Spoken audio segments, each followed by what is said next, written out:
Hi everyone, my name is Cady Juarez, and I'm going to be talking to you about my life and what led up to my thesis work, which is called CADENCE'S Castle. So this is a picture of my family. I was raised by two women in the conservative state of Missouri. And as you can imagine, I was a constant target to bullies because of that. And because I had few friends, I took often to drawing and fantasizing. So I wanted to open with a quote that means a lot to me. I'm sure you've all heard it in some segmented form before, but the full quote actually goes something like this. All that is gold does not glitter, not all those who wander are lost. The old that is strong does not wither, deep roots are not reached by the frost. From the ashes a fire shall be woken, a light from the shadow shall spring.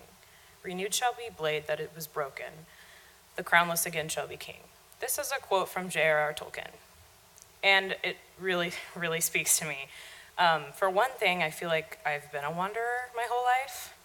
I was always in my own little world, oblivious to everyone around me. And honestly, up until thesis, I was incredibly lost as to who I was and what kind of art I wanted to present to the world. But during like this really last trying year, I've discovered who I am and the kind of stories that I want to tell. I'm using this quote because Tolkien's writing has inspired me to create. Growing up and still, he's one of my favorite author-artist combos, and I love reading his books regardless of what any of my teachers thought. And I too, like what Tolkien did, began to fuse my fantasy into reality. And I made my own escape from bullies, from school, and even my own family in some cases. So I grew up in Kansas City, Missouri.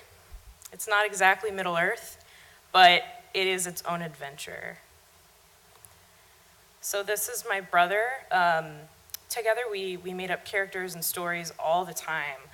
We saw opportunity in little things. A bookcase would become a castle, or the bed would become a giant ship. The possibilities are really endless for us. He was my comfort zone, and he really allowed me to experiment and play with characters, settings, worlds, while also participating in that. And being the 90s baby that I was, these were our tools. Every single one of them had their own personality and story, much like the poems written in their tags. So I grew really attached to these characters, and as I got older, I began to draw them everywhere. Notebooks, sketchbooks, Post-it notes, you name it, I did it. They were no longer toys to me, they were characters. And they took on traits of family members, friends, teachers, really anyone who came into my life. They became a wonderful escape for me, and I began to entertain my friends with these stories about these characters, and as that progressed, I really began to think about what kind of profession I could potentially do with these characters. And I started seriously considering something like a graphic novel, but that was honestly a daunting task for me. See, as I grew up, I drew in my spare time, but I really considered myself a writer 100% of the time. And in fact, even when I went into my undergrad at the University of Central Missouri, their writing program was really the only thing that was on my mind.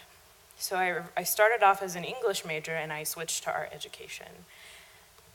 And I loved it because I got to experiment with art in a way that I wouldn't have had access to on my own. So I did things like sculpture or bronze making, which is on the left, printmaking on the right, ceramics, woodworking, but the problem was that this was a fine art school and the focus was on fine art. Here I had spent my entire childhood drawing these doodles of characters, and then I was making fine art.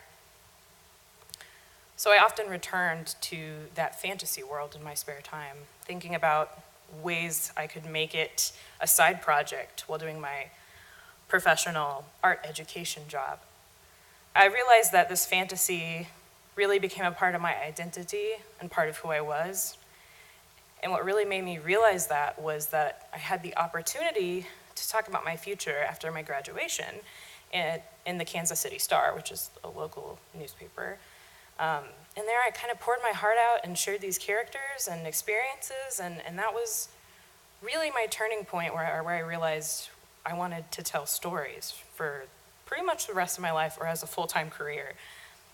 And I heard about this wonderful program that fused writing and art. And though I was really confident and strong in my writing, I wanted to do more visual work. So enter SVA, and again, I got to experiment with like so many great new mediums, but this time I wasn't limited to fine art. So I became invested in animation and GIF work and bringing things to life, and from there I really dug into my world yet again, as you can see, bringing to life those characters. And there's nothing in the world like bringing something that you love to life. And when I realized that I could do that, make them like react and emote, I got really excited and I started experimenting with other mediums. As an art educator, I was really new to digital art, and I knew that was something I really wanted to work on. So when my digital short story quickly came up, it was really a big struggle for me with my identity, because what I was trying to do is fuse my Aztec history and Aztec heritage with mythology. My digital short story is aptly named Amontillado, which means duality. Amontillado tells the story of a creation god and a death god who have to work together to build this perfect world for the Aztec people. The idea is that they're both binaries and one can't exist without the other. And eventually they have to find that out together. This concept of duality really mimicked my struggle and love between my art and my writing. I wanted to tell the story of a monster who's perceived as evil but could be good at heart. And that's something that really spoke to me. So this is a final spread of it. It's definitely something I would love to return to and refine. My digital short story really allowed me to explore the world of my ancestors, which was great because seeing that I could do that, the digital art, the writing, the pacing, and all the visuals, even the storyboarding, really helped me dip further into that fantasy world. And so from there came my thesis, or so I thought, Zipporah. I thought I could go back to my childhood, something that I was building up to, and honestly, this is a project that was put on hold. I thought my story, my voice, and my thesis was meant to be the world that I had crafted with my brother when we were so little. Zipporah was supposed to be an animated comic with GIF work dispersed throughout.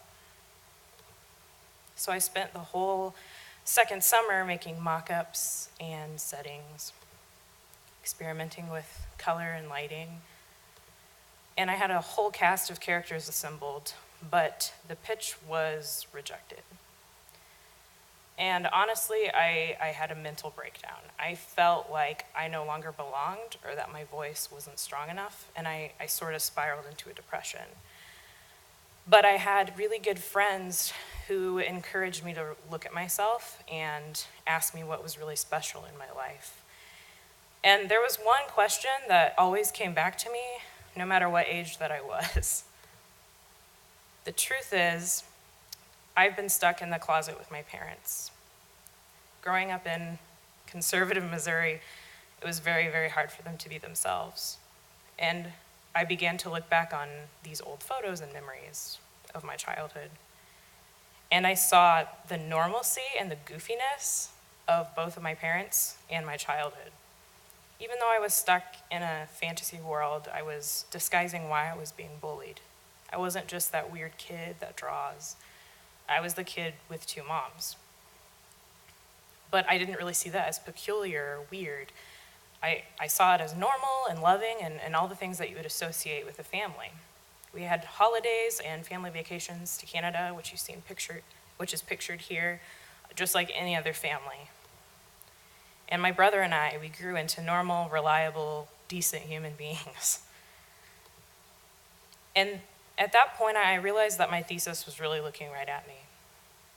This is a picture I found that really cemented what my thesis was going to be about. I remember being that little girl and being asked by every new friend I made in my life a specific question, and I thought maybe now, at the age of 25, I should address that. After all, in Missouri, it's a very difficult question to answer, and that question was always, what's it like having two mothers? So I started thinking about my life and having a protagonist like me. I wanted to weave in the fantasy, the imagination that that little girl had, who is now named Cadence, with a real world situation. And I remember the time when my parents got divorced. It wasn't a technical divorce in the state of Missouri. It wasn't recognized, but it really impacted me. And because of that, and the depth of that, I really started thinking about having an older protagonist. And this is ultimately what I came up with. This is the character cast, and they're all based on people in my personal life. So you have Cadence, Hallee is her best friend, the mom, and then as well as the partner, and then Cadence's bully, Taylor.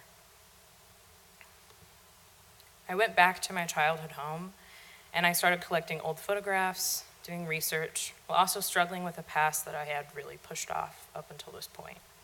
It was both painful and cathartic. At first, I thought I wanted to make a graphic novel, but what really sparked the story was that, again, that question. Everyone always asked me growing up, what's it like having two mothers? And that really, really ate at me, and I knew that that was really going to be the start of my story.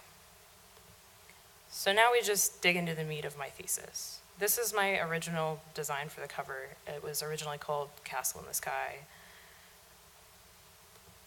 but this is what it became, Cadence's Castle. I knew I wanted Cadence to be 13 because that's the same age I was when my parents divorced. So naturally, middle school made me think of journaling. So I decided to make a story, an illustrative journal. And so Cadence's Castle is a story of a 13-year-old girl, Cadence, who is being bullied by her peers on a daily basis. Now, Cadence thinks she's being bullied because she's very artsy and peculiar, but she comes to find out through these journal entries that her parents have been hiding a secret from her. They are gay. Cadence must learn to accept her family, while her mother is forced to come out of the closet and face herself. Ultimately, the relationship between her mother and her partner, Jackie, is coming to an end. So these are some thumbnail sketches, concept art, storyboarding. And originally, I wanted this to be autobiographical, but I talked to Nathan, the chair of my program, and he gave me some really solid advice. He told me not to involve myself in the story because if it's too realistic, then it's really hard to get rid of things that are necessary. And from there, I realized that I wanted each character to struggle just as my family did. For Cadence, it's being bullied because of who her parents are. But ultimately, she has to accept them while watching her mother learn to love herself. And in turn, Cadence can learn to love herself too. And then Cadence's mom, the character on the right, is a woman who is still in the closet. She's unable to tell her child and her community the truth of her sexual orientation.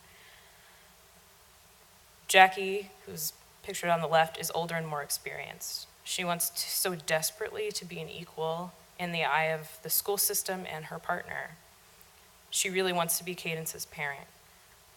All these storylines conflict with each other, but their stories are brought together and to life through Cadence's journaling. So here's some in-process work. The left is unfinished, the right is the final product. Cadence is very much stuck in her fantasy, which is something I knew I wanted to show because it was something personal that happened in my life. So that's why she thinks she's being bullied, but she's really unable to grow up. She's oblivious as to what's going on with her parents because to her this relationship is normal. She's known it since she was 2 years old. This is the moment in the story where Cadence is really able to see that she needs to be honest with herself and confront her bully head on. And I really play with the idea that the bully is a monster. Cadence often in her journal depicts her bully with sharp teeth and refers to her as a troll. And I like the play with that between the relationship like her mother has, the monster that hides under her bed. In other words, her mother's coming out. So the two go hand in hand. And Cadence's mother even goes so far as to tell her daughter that she has a bully in her life too, which is herself. And it takes Cadence a while to really understand what her mother means by that, but we get it right away through Cadence's visuals. And honestly, I knew I didn't want to make this book nice. It's real issues, and I think it's something that kids completely understand and actually can learn from. So this is fictional, of course, but it's drawn from a lot of personal experiences, and I think you can see that through Cadence's reactions. So this is a moment in the book that actually happened to me growing up. Everyone in the class thinks that Jackie is her mother's boyfriend, and Cadence corrects her bully by telling her that Jackie is in fact a girl, and this is the aftermath of that. And Jackie is a character that wants so desperately to be Cadence's parent. She achieves this on some level, and Cadence really sees her more as a best friend than a parent, but the most important role about Jackie is her absence. I don't want to give everything away, but what happens after Jackie's absence is really crucial. It was a pivotal moment in my life, and it is for Cadence as well. The coming out was the most difficult scene to write, but it was the height of the story. Cadence is able to come to terms just like I did, and to love herself just like I did. So ultimately, I've found my identity through this thesis project. I am the daughter of a gay mother. And this isn't weird, it's not wrong, it's very profound for me. And I want my artwork to tell these stories, the fantasy and the reality. I want kids to know about the taboo, the other. I think gender, queer, and cultural studies are all things that kids need to learn about and are important. And from my experiences as an art educator, I can tell you that kids aren't stupid, and you can't oppress their will to learn any more than you can with a normal person. And I know that those are really the stories that impact me and the kind of stories that I want to tell. So I had the pleasure of interviewing my parents, who were very open and supportive of my thesis project. I've done film work before in this program, and I was excited to delve further into that, and I made a documentary. But what I didn't expect was a documentary that helped shape my story and hit on strong themes that I, as well as my parents, have been struggling with their entire lives. So. The frustrations came with interacting with the schools and getting more personal with their teachers, going to parent-teacher meetings. At first, I would try to participate, and then Amanda told me, a very hard conversation we had, she said, I think it would just be easier if you just don't go. And that I'll never forget.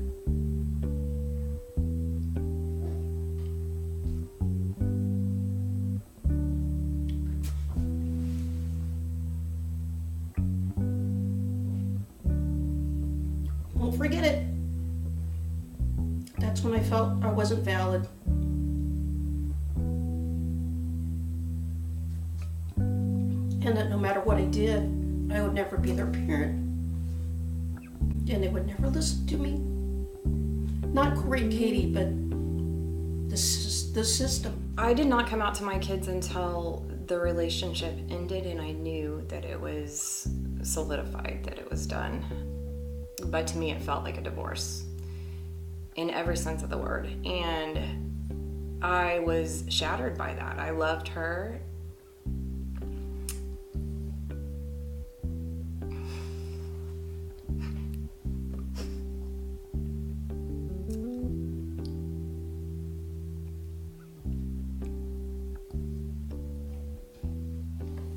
And she loved my kids, and I felt like my kids loved her. That was not anything that I would wish on anybody to go through. First of all, not being able to be out in public and be who you are to other people because people would see you upset, or even my own parents watched me lose a ton of weight, and my dad telling me I probably needed to go see a psychiatrist because I was losing weight. There must be something wrong with me.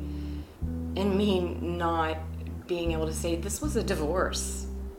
This was the end of an 11-year relationship that mattered to me. All right, so thanks for listening. It's very hard to watch your parents cry.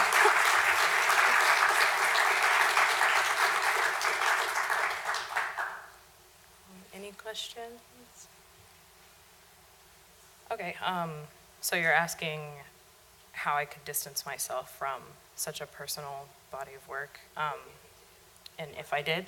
That was the hardest, honestly, that was the hardest thing to overcome. I actually, I got a critique back, I think about midway by Ed and Jonathan that I just kind of broke me a little bit. I realized that maybe they weren't understanding what I was going through, and the reason, they weren't understanding the story in the way I wanted them to, and I realized that was because I had drawn on my own personal experiences, and I got it, but they didn't quite get it. And that was really hard, because at that point the project had become so personal to me that I almost didn't want to take criticism, which of course is the opposite of what you want. But I really, really had a lot of help from my mentor, Thu Tran, who really was able to talk me down from that and get me focused on what I wanted the story to be about. So really I put a lot of focus into that, like the bullying and LGBT concerns, like that was my focus. And I really wanted to pull from personal experiences, but without it being way too personal. So I tried to change that and fictionalize that as best as possible. But yeah, that was like a really big struggle for me. Yeah, so she's asking if I plan on doing more with this project rather than just putting it in a portfolio. Yes, I'm actually hoping to get it published. That's my main, yeah, that's my main thing right now. I feel like it's a genre that's really important right now in the especially in the political world right now, and I feel like it's something that people can relate to. I know I'm coming from Kansas City. I have a lot of Kansas City support in the gay community with this project. So yeah, I'm really wanting to get it published so it can be accessible to everyone. Yeah, so she's asking how my parents reacted to this project. My parents are very, very supportive and have always been very supportive of my art career, which is, I feel like, difficult to find in the Midwest. They actually loved the idea. They were super supportive in the documentary, which is around 20 minutes and will be available on Friday for viewing, as well as on my website listed here.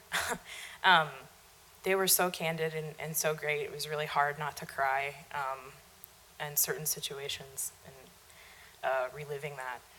But I think both of them really realized that it wasn't about them and that this story spoke to people in their community, as well as just people around the nation.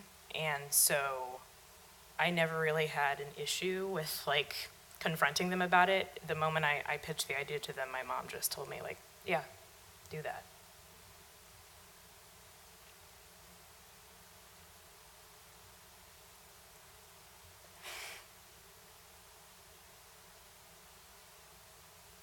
All right, thanks guys.